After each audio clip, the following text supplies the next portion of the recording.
ఇందిరమ్మ కాలనీలు కాస్త ప్రధానమంత్రి ఆవాస్ యోజన ఎన్టీఆర్ నగర్లుగా మారినాయి. ఒక కీలకమైనటువంటి మార్పు. అదే సందర్భంలో ఆ ఇళ్ల కోసం స్థలాలు సేకరించినటువంటి సందర్భంలో జరిగినటువంటి ప్రక్రియ. అప్పుడు మామూలుగా ఏంటి, భూసేకరణ చట్టం ప్రకారం 1 ఎకరం 20 లక్షలు ఉందంటే 60 లక్షల రూపాయలు పరిహారం కింద చెల్లించాలి.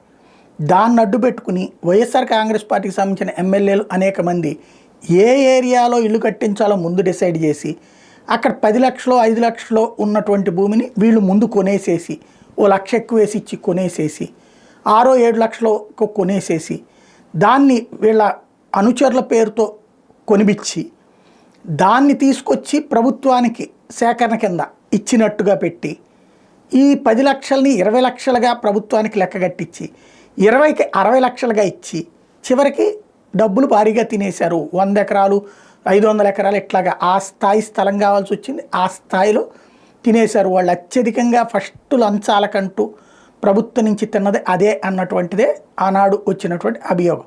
ఎందుకంటే ఈ కింద ఇసుక దగ్గర తిననివ్వలేదు, మద్యం దగ్గర నుంచి తిననివ్వలేదు, అట్లాగే ఈ సచివాలయాల వచ్చేయడం వాలంటీర్లు రావడం వల్ల ఇతరట్లా తినడానికి రావట్లేదు. కాబట్టి ఇదే ప్రధానంగా వాళ్ళు తిన్నది అన్నటువంటిది. ఇప్పుడు దాని మీద వేసిన విజిలెన్స్ ఎంక్వైరీకి సంబంధించి అడుగుతుంటే రెవెన్యూ వాళ్ళు ఆ భూములు ఎవరు అసలు ఇస్తారు, ప్రపోజలు రెవెన్యూ వాళ్ళే ఇస్తారు.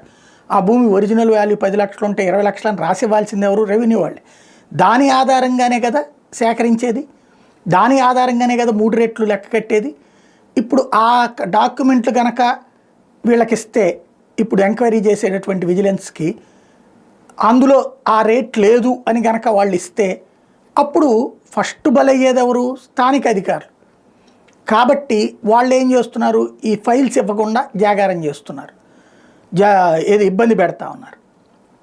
జాగారం అంటే మళ్ళీ తప్పు, అది ఆధ్యాత్మికమైనటువంటి. ఫైల్స్ ఇవ్వకుండా ఆలస్యం చేస్తున్నారు.